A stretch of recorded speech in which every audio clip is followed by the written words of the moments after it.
초창기 사고 날 저기는 이 꿈속에 있는 것 같아요. 아무 기억도 없고 이게 내가 뭔 저기 하는 거. 내가 지금도 1년이 다 됐어도 집사람 장례를 며칠 만에 치렀는지도 모르고 어느 날짜에 장례를 치른지도 기억이 안 나요. Ito ang masakit na alaala ni Park In-book na nawala ng 5 mahal sa buhay sa pagbagsak ng Jeju Air Flight 2216 halos isang taon na ang nakalilipas sa Muan International Airport.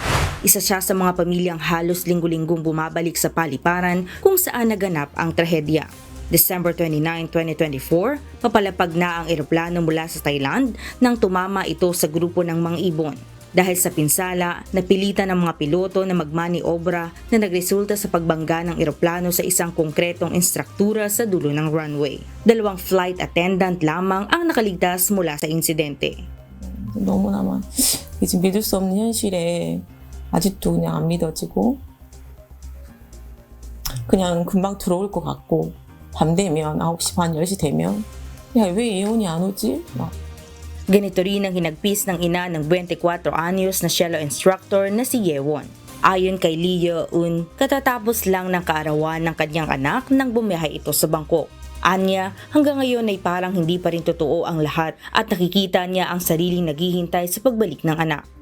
그 기장님들조차도 거기에 그렇게 콘크리트가 있는 거를 몰랐다고 하니 진짜 이게 얼마나 그 동체 착륙해서 어쨌든 그 어려운 난관을 다 뚫고 내려오기는 했잖아요. 그 안에 다 살아있었고. Para kay Lee, ginawa ng mga piloto ang lahat upang mailigtas ang mga sakay ng eroplano at hindi nila umano alam na may isang konkretong pader sa dulo ng runway. Ayon sa International Aviation Safety Guidelines, ang ganitong mga istruktura ay dapat gawa sa madaling mabasag na materyales, bagay na hindi nangyari sa bloke sa Muan Airport.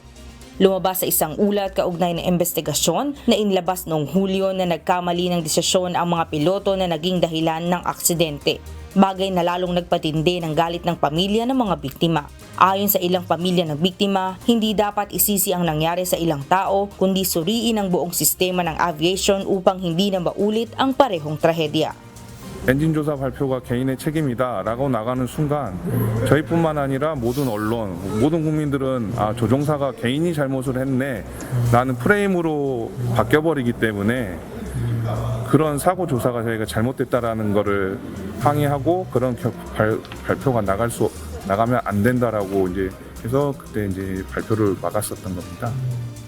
Sa kasalukuyan, sarado pa rin ang Muan Airport sa commercial flights. Sa loob ng terminal, makikita ang mga asul na laso, sulat at banner mula sa mga pamilya ng nasawi. Matapos ang trahedya, natuklasan ng pamahalaan na may 6 pang paliparan sa bansa na may katulad na konkretong estruktura. 5 na ang na-refropet habang ang isa ay naasang aayusin sa susunod na taon. Ngunit para sa mga pamilya, hindi sapat ang mga hakbang na ito. Hanggat walang malinaw na pananagutan, mananatili silang babalik dala ang alaala ng mga mahal sa buhay at ang patuloy na pananawagan ng hustisya at kasagutan. Paula Porta, UNTV News and Rescue Thailand. Diyos ang aming sandigan, serbisyo publiko ang aming pinahalagahan.